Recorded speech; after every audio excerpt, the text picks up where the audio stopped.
Kementerian Pertahanan Indonesia kembali menambah kekuatan baru untuk TNI Angkatan Laut.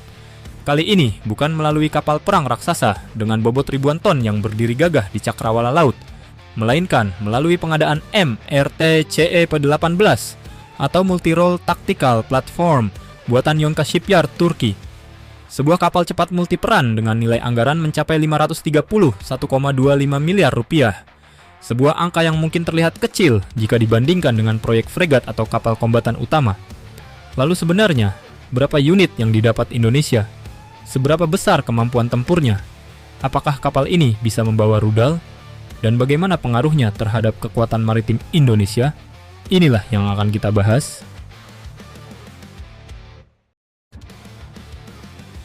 MRTC P-18, kapal cepat multiperan Turki.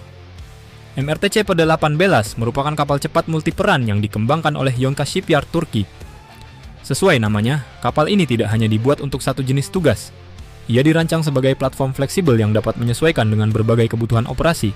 Berbeda dengan fregat atau korvet yang menjadi tulang punggung pertempuran laut, MRTC P-18 hadir dengan konsep yang lebih lincah, lebih kecil, lebih cepat, dan lebih sulit ditebak. Kecepatan menjadi salah satu nilai utamanya, karena dalam operasi militer, waktu seringkali menjadi faktor yang menentukan antara keberhasilan dan kegagalan. Sebuah ancaman yang dibiarkan terlalu lama bisa berubah menjadi masalah besar.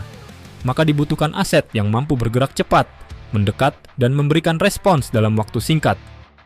Kemampuan seperti inilah yang membuat kapal cepat masih memiliki tempat penting dalam strategi maritim modern.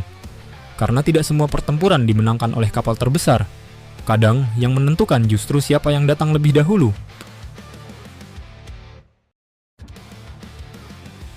Berapa unit yang didapat? Dengan anggaran mencapai 531,25 miliar rupiah, pertanyaan berikutnya adalah, berapa banyak MRTC P-18 yang kemungkinan akan memperkuat TNI Angkatan Laut? Untuk jumlah pasti dalam kontrak, pemerintah belum membuka informasi lengkap kepada publik. Namun, jika melihat kelas kapal cepat militer sejenis dan nilai pengadaannya, maka secara perkiraan kasar, anggaran sebesar ini bisa berada di kisaran 2 hingga 3 unit MRT CP-18, tergantung konfigurasi kapal serta paket pendukung yang ikut dibeli. Karena dalam pengadaan militer, yang dibeli bukan hanya badan kapal, bukan hanya logam yang mengapung di laut, tetapi sebuah sistem tempur yang harus siap bekerja.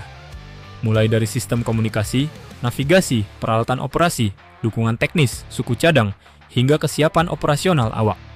Sebab kapal perang tanpa dukungan sistem hanyalah sebuah platform yang belum memiliki taring. Kekuatan sebenarnya muncul ketika kapal tersebut siap berlayar, siap bergerak, dan siap menjalankan tugasnya menjaga kepentingan negara.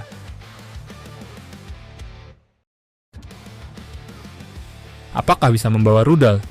Lalu masuk ke bagian yang paling menarik. Apakah MRTC P-18 bisa membawa rudal? Jawabannya, bisa.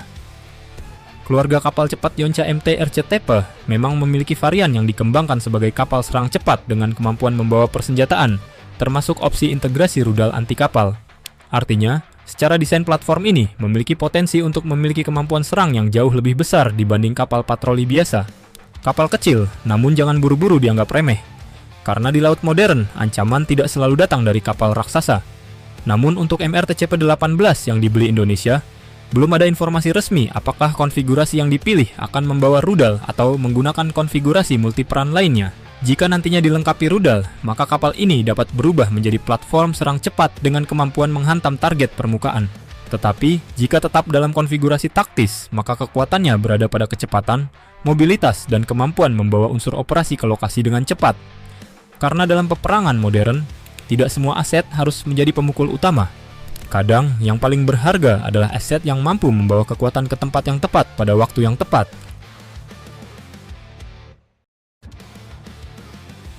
Kenapa TNI Angkatan Laut butuh platform ini? Jawabannya ada pada kondisi geografis Indonesia. Sebuah negara kepulauan dengan wilayah laut yang sangat luas. Ribuan pulau, jalur perdagangan, dan banyak titik strategis yang harus selalu diawasi. Masalahnya, tidak semua ancaman membutuhkan kapal perang besar.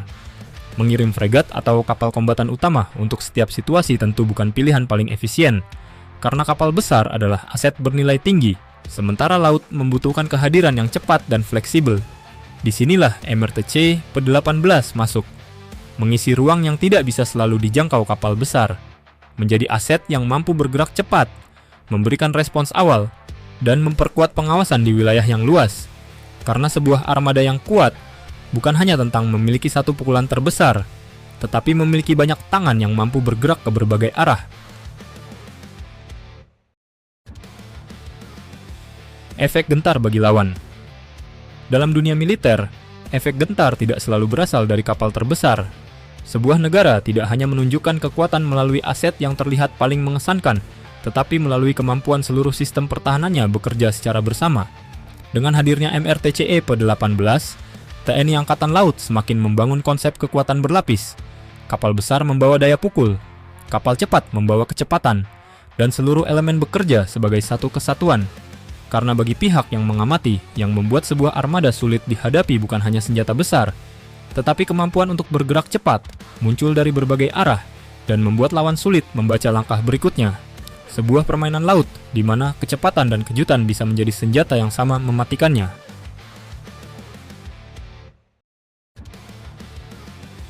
Jika betul dibeli dan kelak tiba di tanah air, MRTC P-18 mungkin bukan kapal terbesar yang dimiliki TNI Angkatan Laut. Namun dalam strategi militer, setiap aset memiliki tempat dan perannya sendiri. Ada kapal yang membawa kekuatan besar, ada kapal yang membawa kemampuan strategis, dan ada kapal seperti MRTCE P-18 yang membawa kecepatan, fleksibilitas, dan kemampuan respons cepat. Dengan nilai pengadaan lebih dari setengah triliun rupiah, Indonesia bukan hanya menambah sebuah kapal baru, tetapi menambah satu lagi lapisan kemampuan untuk menjaga wilayah laut yang sangat luas. Karena di medan maritim, kekuatan bukan hanya tentang siapa yang memiliki senjata paling besar, tetapi siapa yang mampu hadir lebih cepat, siapa yang mampu bergerak lebih cerdas, dan siapa yang siap berdiri ketika situasi mulai berubah.